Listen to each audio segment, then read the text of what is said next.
نبی پاک کے غلاموں، اسلام کی دعوت سیدنا صدیق اکبر نے قبول فرمائی۔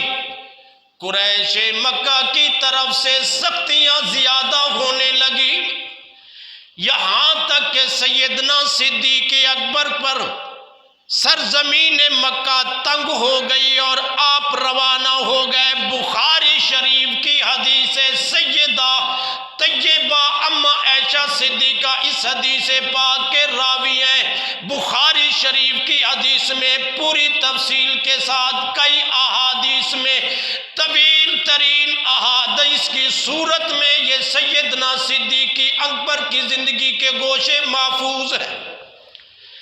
آپ مکہ چھوڑ کے مکے کے بیر پہنچے ہیں۔ راستے میں ابن قدامہ ابن دغنا جو بنی قدامہ کا سردار تھا وہ راستے میں مل گیا۔ آپ کا الیک سلیک ہوتا ہے، واقف تھے اور ایک دوسرے کو اچھی طرح جاننے والے تھے۔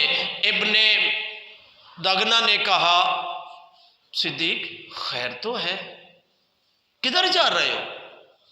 آپ نے فرمایا میری قوم نے مجھے مکہ سے نکال دیا، گھر سے نکال دیا ہے، میں رب کی زمین کی طرف بڑھ رہا ہوں تاکہ میں اپنے رب کی دل کھول کے عبادت کروں، آزادی کے ساتھ عبادت کروں۔ میری عبادت پہ پابندی ہے، میری تلاوت پہ پابندی ہے، میں اونچی تلاوت نہیں کر سکتا۔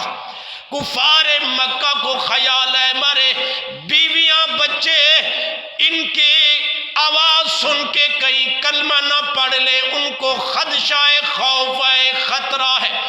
آپ نے جب یہ سارا واقعہ ماجرا سنایا، ابن داغنا نے کہا صدیق میں اپنی امان میں لیتا ہوں، آپ جیسا شریف انسان، نیک انسان غریب پرور مکے سے نہ نکل سکتا ہے اور نہ نکالا جا سکتا ہے۔ تیرے جیسا بندہ جو غریب لوگوں کے کام ہے، حاجت مندوں کے کام ہے، ضرورت مندوں کے کام ہے، رشتہ داروں کا خیال کرے، غیروں کا خیال کرے، ایسا سخی و ہمدرد ہمارے شہر سے باہر نہیں جا سکتا۔ میری امان میں آ گئے ہو، اب واپس چلو۔ سیدنا صدیق اکبر واپس آئے، شام کا ٹائم ہے، ابن دغنا حرم میں مکہ میں جاتا ہے، سارے قریشی سردار بیٹھے ہیں۔ ابن دغنا نے کہا او قریشیو تم نے کیا کیا؟ صدیق جیسا جوان، سخی انسان، ہمدرد، غریب پرور، ضرورت مندوں کی ضرورت پوری کرنے والا، محتاجوں کے کام آنے والا، جو اپنے عزیزوں اور غیروں سے اچھا سلوک کرنے والا ہے، تم ان کو شہر سے باہر نکال دیا ہے۔ خبردار، میں نے انہیں امان دے دی ہے، اب وہ میری امان میں ہے۔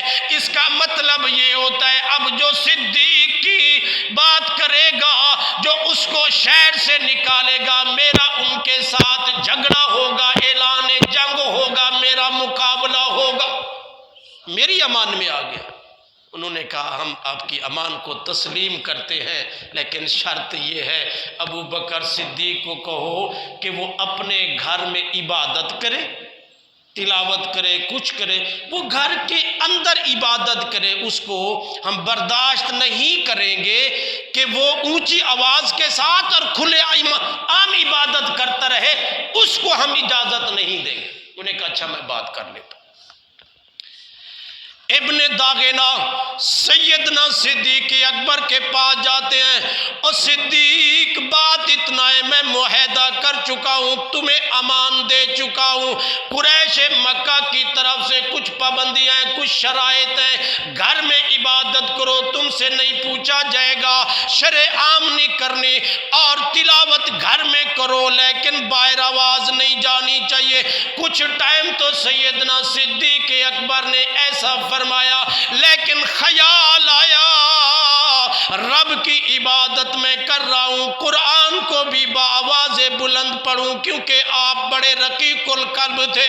آپ کی آنکھیں آنسو بہاتی تھیں جب قرآن پڑھتے تھے، بے ساختہ رونا آ جاتا تھا، دل کے گداز سے آپ کا ماحول بدل جاتا تھا۔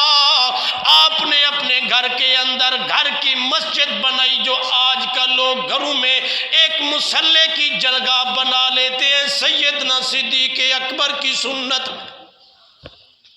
ابھی اور کہیں مسجد نہیں بنائی، لیکن پہلی مسجد جو سیدنا صدیق اکبر نے اپنے گھر میں ایک مصلی خاص جگہ عبادت کے لیے منتخب فرمایا، یہ تصور اس عاشق رسول کا ہے جن کو لوگ کہتے ہیں یہ کچھ بھی نہیں ہے، اور یا کل کے اندھو، تمہیں تو نماز پڑھنے کی بھی توفیق نہیں ہے، تم تو نہ جانے کن خیالوں میں دنیا میں رہتے ہو، حضور کے وفاداروں کو برا بھلا کہتے اور خود کو جنتی کہتے۔ لعنت ہے ایسی زندگی پر تمہاری کہ سرکار کے ایسے وفادار۔ اے تم تو اتنے بڑے بڑے محل بنا کے پھر بھی مصلی کی جگہ نہیں چھوڑتے، یہ گیسٹ روم ہے، یہ بیڈ روم ہے، یہ کچن ہے، یہ لون ہے، یہ فلاں ہے، یہ فلاں ہے، بتا تو صحیح، یہ بھی بتایا یہ مصلی کی جگہ ہے۔ ہماری خواتین اس خاص کمرے میں آئیں گی، وہ خاص کمرے کو اس بناوٹ میں ڈھال دیا جائے، عبادت کے لائق بنا دیا جائے، اور اس میں وہ تصور ہو، جب بھی داخل ہوں تو ہمیں خدا کی عبادت کا تصور پیدا ہو۔ لیکن ہم دیکھتے ہیں کچن میں کچن کا ماحول ہوتا ہے، لون میں لون کا ماحول ہوتا ہے، اور گیسٹ روم میں مہمانوں کا ماحول بنایا جاتا ہے۔ ہر ایک کمرے کا اپنا ایک سٹائل ہوتا ہے۔ کیا اس جگہ میں ایسا گھر بھی ہے جہاں پہ عبادت کی جگہ؟ یہ سیدنا صدیق اکبر نے پہلا کام کیا تھا۔ میں بتاؤں آپ کو، یہ اس وقت کام کیا تھا ابھی حضرت علی بھی چھوٹے تھے، ابھی یہ نوجوان تھے، چھوٹے تھے، ابھی تو حسنین کریمین بھی نہیں تھے۔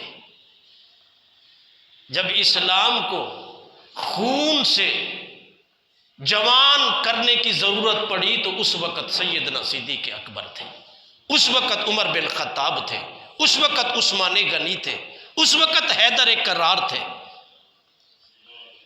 سیدنا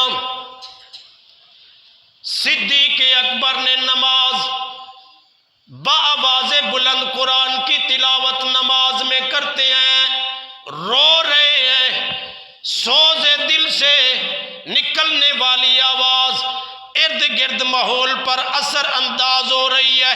کفار مکہ کی عورتیں اور بچے باہر، گھروں کے باہر دیواروں سے کان لگا کر سیدنا صدیق اکبر کی آواز کو سنتے ہیں۔ ایسا لگتا ہے کفار مکہ کو سیدنا صدیق اکبر کی آواز اور تلاوت قرآن ہمارے بچوں کو مسلمان کر دے گی۔ ابن دغنہ کو بلایا کہ جناب والا، تم نے اسے اپنی پناہ دے رکھی ہے، تم اس کے امین بنے تھے، معاہدہ ہوا تھا، اب تو صدیق اکبر بھی قرآن اونچی آواز کے ساتھ پڑھ رہے، معاہدہ ختم کرو، یا پھر آواز کو پست رکھے یا پھر ان سے اپنی امان واپس لے لو۔ ابن دغنہ صدیق اکبر کی بارگاہ میں حاضر ہوتا ہے، کہتا ہے صدیق میں نے معاہدہ کر رکھا ہے، توڑنا آسان نہیں ہے، اچھا نہیں ہے، میں نہیں چاہتا کہ عرب کے لوگ سنے کہ ابن دغنہ معاہدہ کر کے توڑ دیا ہے، لیکن کفار مکہ کی یہ شرط ہے کہ آواز کو پست کیا جائے، بآواز بلند قرآن نہ پڑھا جائے۔